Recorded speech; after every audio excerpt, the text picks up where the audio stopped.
All right, my man. State your name and let them know you on Nicovelli TV. Okay, I'm an OG, Nat Callahan, Harlem, New York, 70 years old, love basketball, And you on Nicovelli TV. you know? Hey, that's what's up. Right. You a Knicks fan? Yes, I am. Okay. How long you been a Knicks fan? But right now, I'm a Knicks fan in escrow, meaning that I ain't with him right now. You need to get back on board, You know, but we I get to love- that. Okay. We go get to ahead, go that. ahead. But let's talk about these Knicks when you was down. Oh, man, it was unbelievable, man. So Being who? there, to see that game against Cincinnati, man, when they won it in like the last 12, 13 seconds and came back and won that game. What year was this? I don't remember, but I think it was the first championship. Oh, going back in like Yeah. 73, 69? Maybe 69, yes. Willis Reed and Clyde. And I don't think the Pearl was on that team. I think it was Barnett. And, Okay. Barnett with Clyde. All right, now let's talk about that earlier. When you talk about players like Willis Reed, Yes, you know he got the MVP. right. Do you think he deserved that? Yes. Explain to me, because he scored 4 points in that No, game. but see, he inspired them. Like he was like an anchor leg on a relay. You know what I mean? Like once you know you got that anchor leg, then the rest of the guys can carry the baton and bring it in. All they got to do is give Willis this baton because they got so much room, and Willis take the baton in. That's what he did. But Willis come out there and get that inspiration, inspire them guys to go and carry on like that. Yeah. They was ready. They were ready. That's the night that I think Clyde must have scored 30-something and destroyed Jerry West. That's right, a legend. That's right. Now, when you say destroyed West, Jerry West, yes. in what way? What did he do He shut him down. He shut him down, stole the ball, and he was just magnificent that night. That was Clyde's probably best game ever.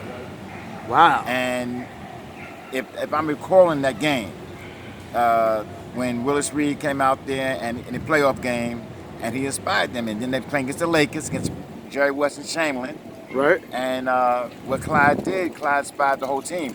But Willis did it. Willis inspired the whole team, but Clyde just blew up that night.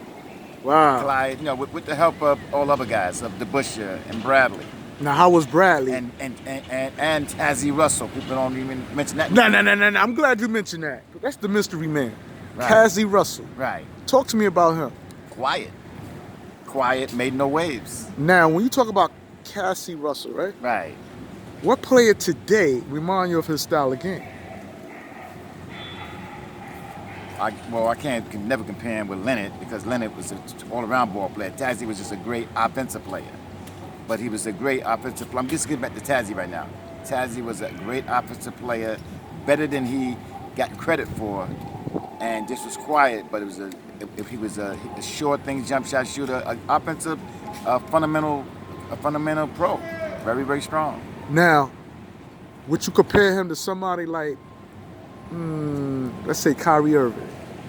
I'm trying to name a player that's offensive. No. Number one, Kyrie Irving's a guard. He was a forward. Okay. But let me just say one thing about Tazzy Russell. He got no respect in New York because he was better than Bradley.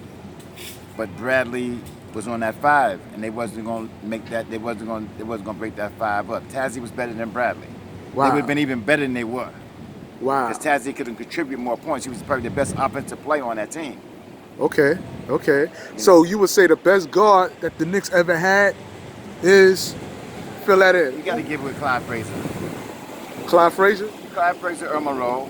Okay. Yeah. Now tell me about them wars between Earl the Pearl and Clyde before Earl the Pearl came to the Knicks. I used to hear from the OGs like yourself. That was Earl Monroe and Gus Johnson and the crew.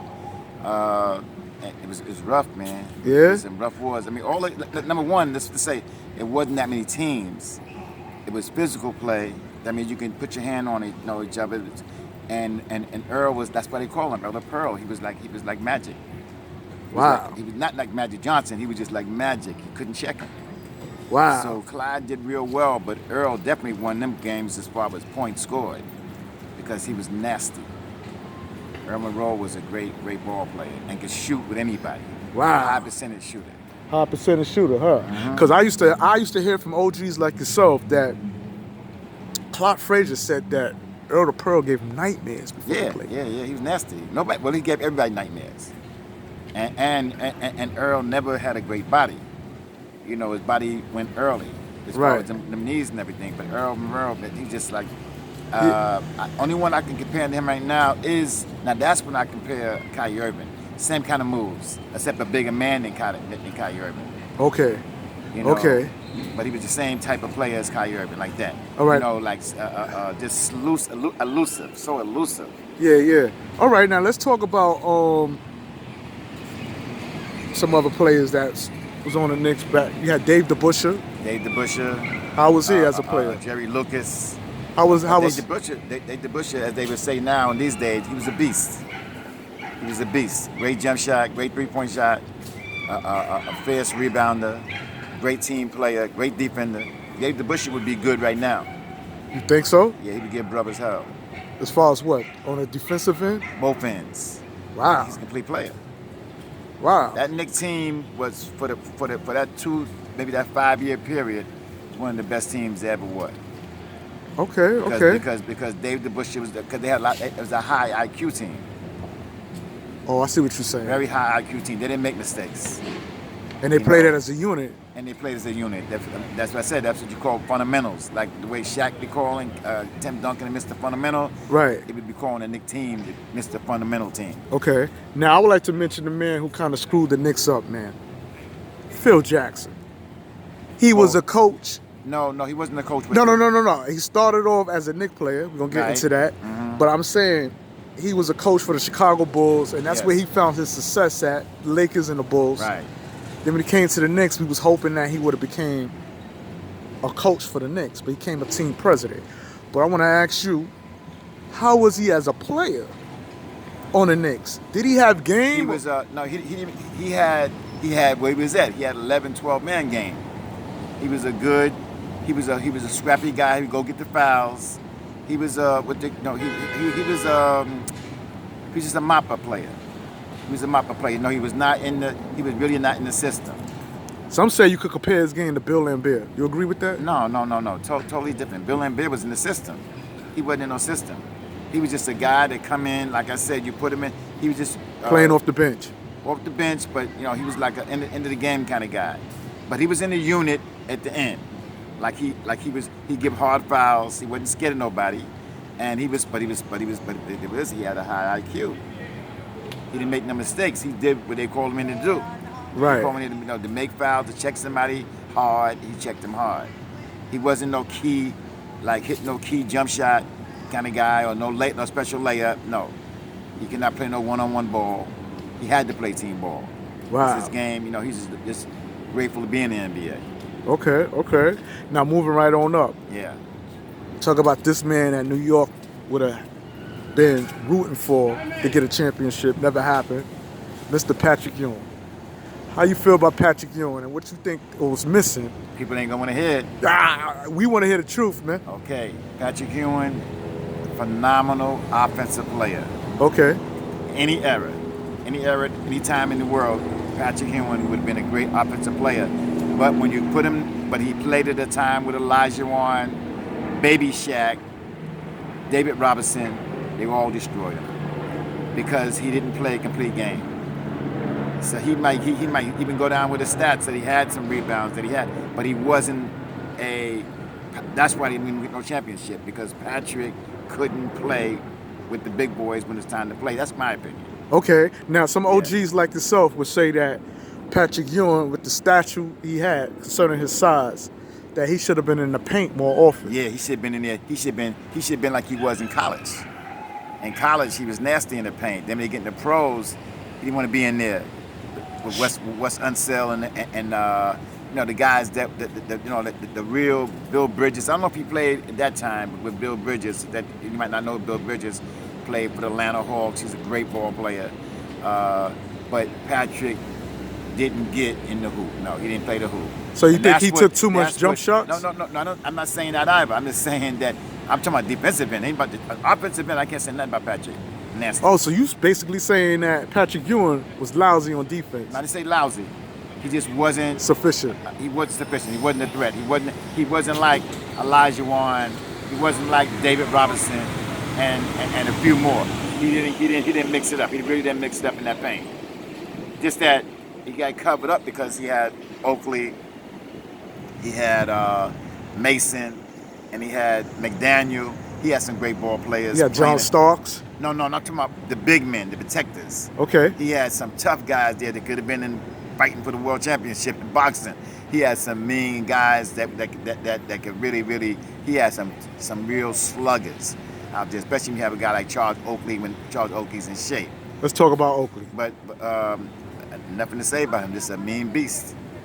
You know, not an offensive player, but learned how to be offensive. You know, come from a small school, so he's a little behind the offensive chain of athletes. But he came in there and learned how to be good. And but like I said, getting this not to take it back.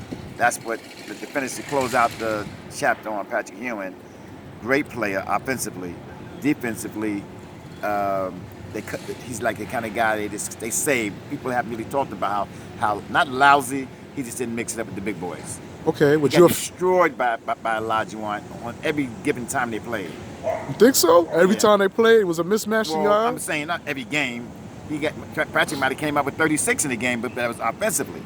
You know, Okay. but, so you ain't gonna really stop him offensively because he ain't shoot. He wasn't slam dunking on nobody. He was just shooting that jump shot. That jump shot was just automatic. Now, if there was no Michael Jordan, you think Patrick Ewing would have rings? Or do you think No, I I just think David Robinson and Elijah won't have more rings. I don't think that that Elijah won't have rings if Michael Jordan was still there. The 2 years that Mike and them could have had 8 in a row. I don't think that Houston could have beat Chicago Bulls. No. Now, let me ask you this, OG Matt. How do you feel about John Starks 3 for 18? You got to blame that on Pat Riley because he should have been out. Because you got a guy that was a better offensive player on the bench. And you're Hubert Davis, right? No, Orlando Blackman.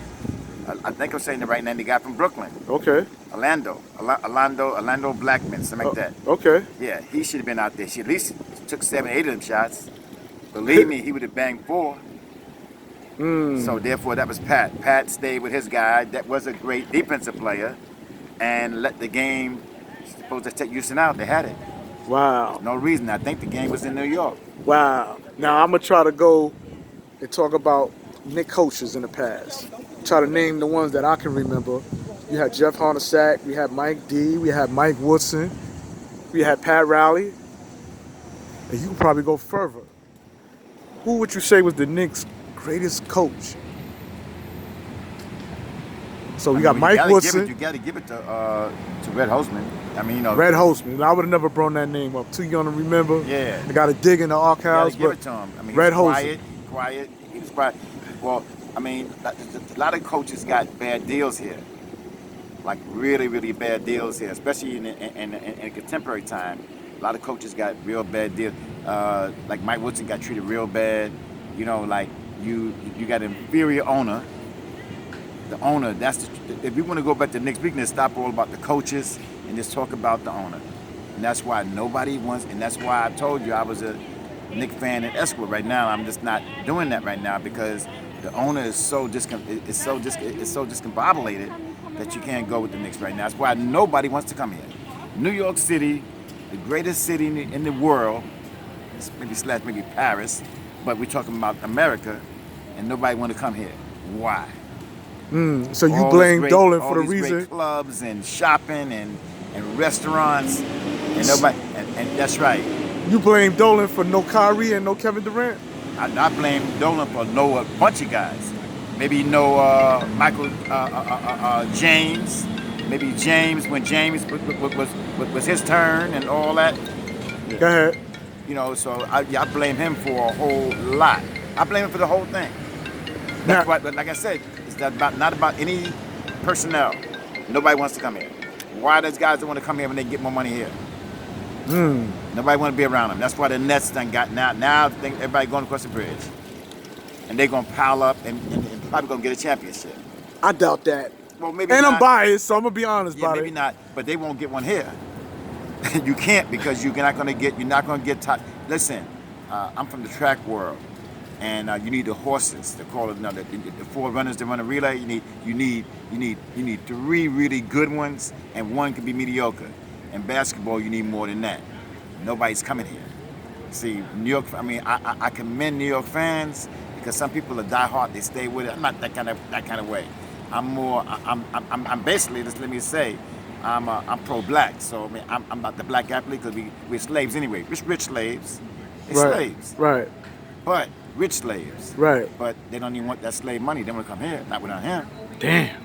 They turn on you, brother. Damn. And look at the way. You know the situation with Carmelo Anthony. Carmelo, Stephon, Charles Oakley being taken out of the stands before the game even started, before the probably in a real beef because he expressed himself.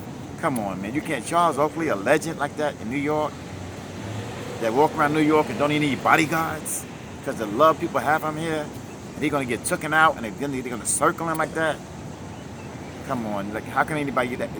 This guy, man, I'm not going to call him a supremacist because he's paying a lot of guys. He's paying his little circle of guys, which I love. The circle of guys that he's paying, the retired guys like Larry Johnson and Allen Houston and whoever. But look at the way he treated Speedwell, man, and one of the best ever New York Knicks players.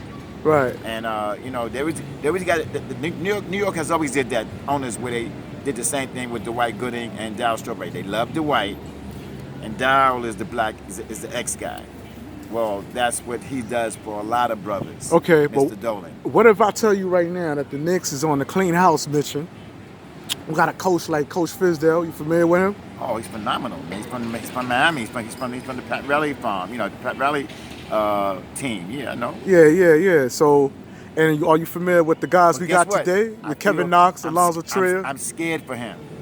Why you scared for? Because he might not last. Because they got to have a scapegoat. You know how brothers, we the last hired, first fired. So you saying that they might do to him like they did to Mark Jackson? Because Mark Jackson had Golden State Warriors. That's right. The same and then way. Steve Kerr came. Listen, that's what I say. We're going to always be slaves in their mind. We just temporary rich slaves, but you're slaves. So Fizdale going to be the scapegoat. Can't make no mistakes. Guys getting fired, play 7. Look at Carmelo and Houston. 7 or 9 games. He played 10 games and he was gone. Horrible. But Mike D had it out for Carmelo Anthony. No, I blame Carmelo Anthony. Why would he go there with this guy, with this racist? Why would he be around him? Look at the way they ran Chris Paul out of town. So you don't go around that guy because he started it off with Stephon, the way he had Stephon to come to camp. No.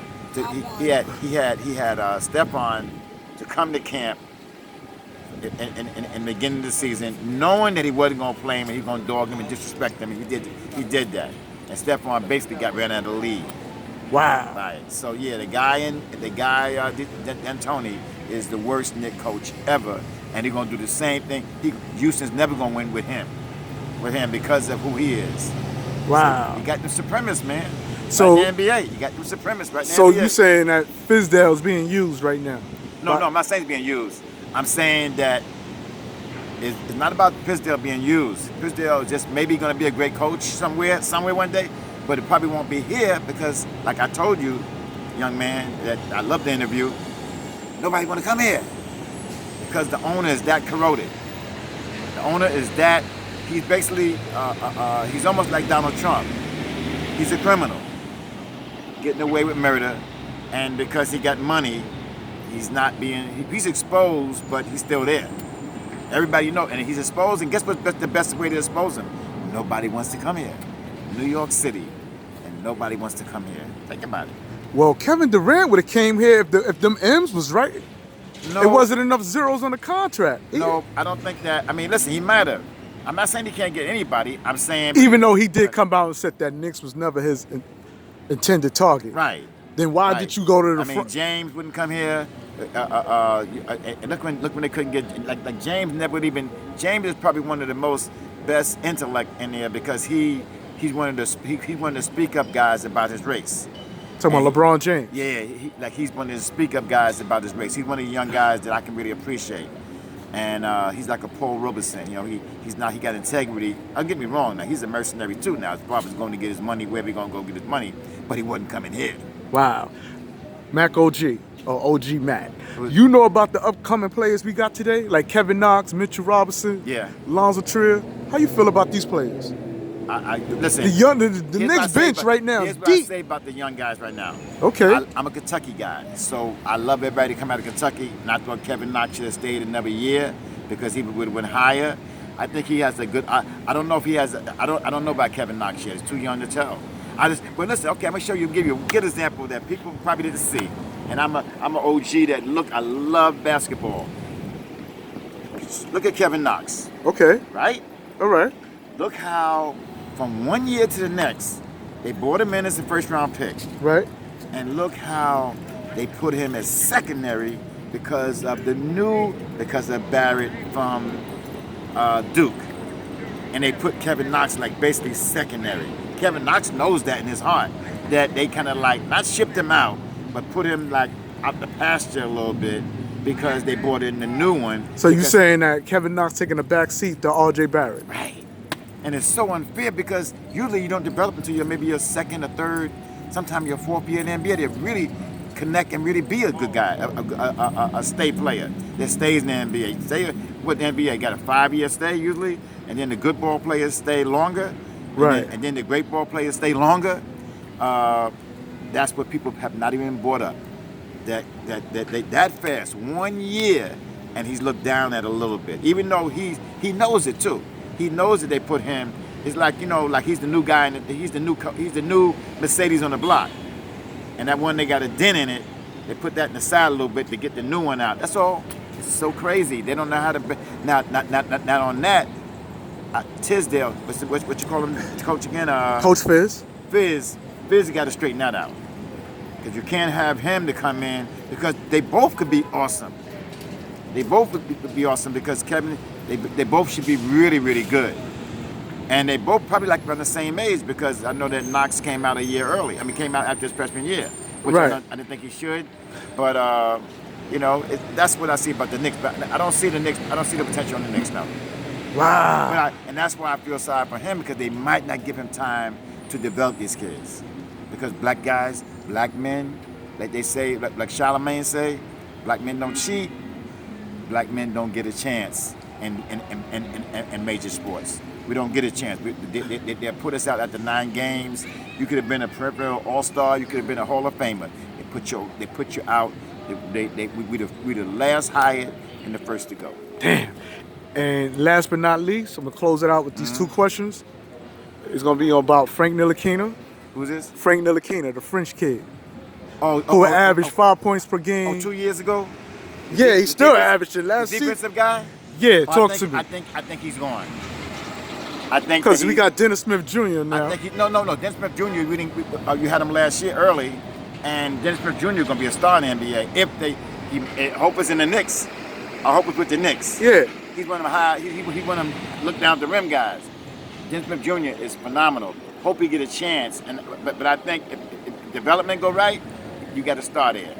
You got to start there. So what do we do with Frank? Keep him off the bench or ship him out? Oh, Frank is gonna be gone.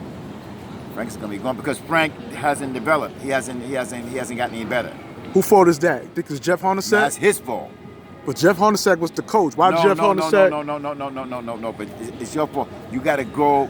There's too many guys that come in the NBA that didn't learn. That's why guys like Telfair, that's in jail now, people like that, never developed because you got to learn somewhere. You got to close that gym, brother, and stay in that gym.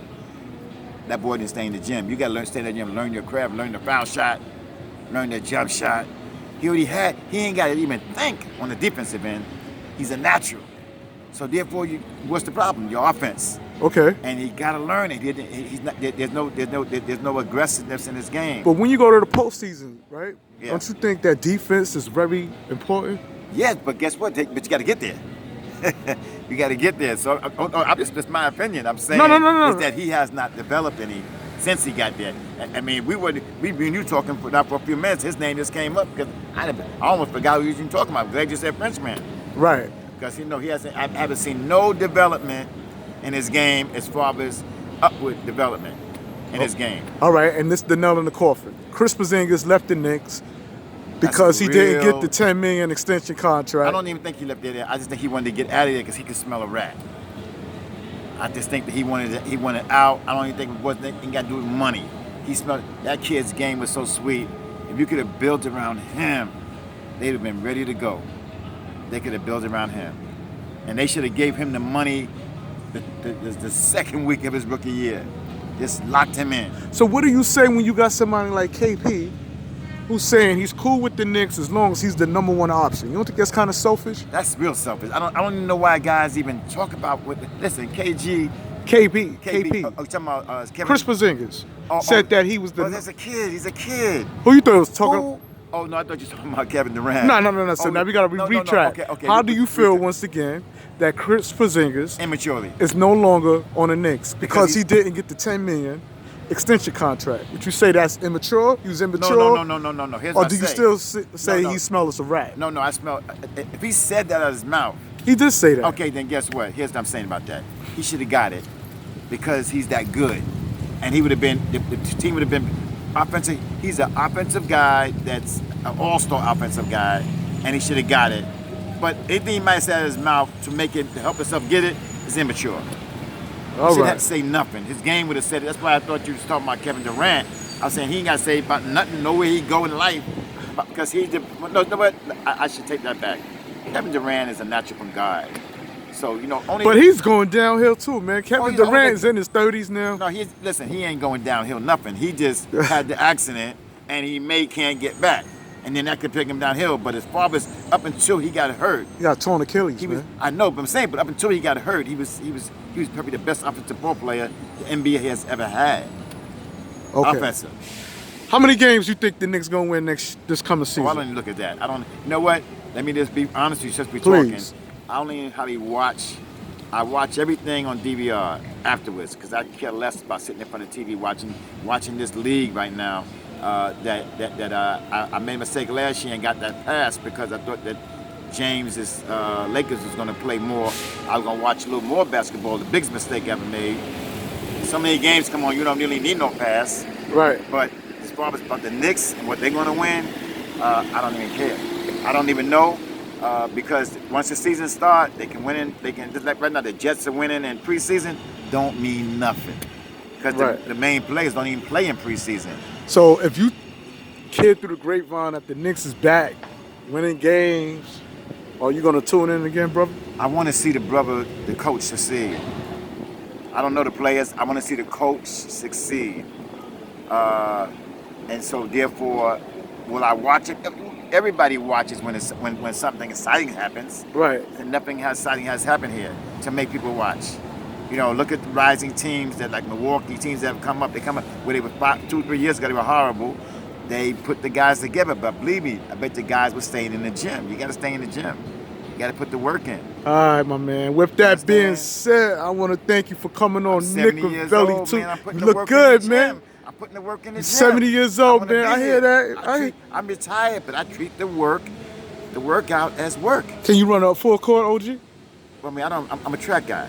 You can run a full court. I can go in the hills in Van Cortlandt and tear a young boy up.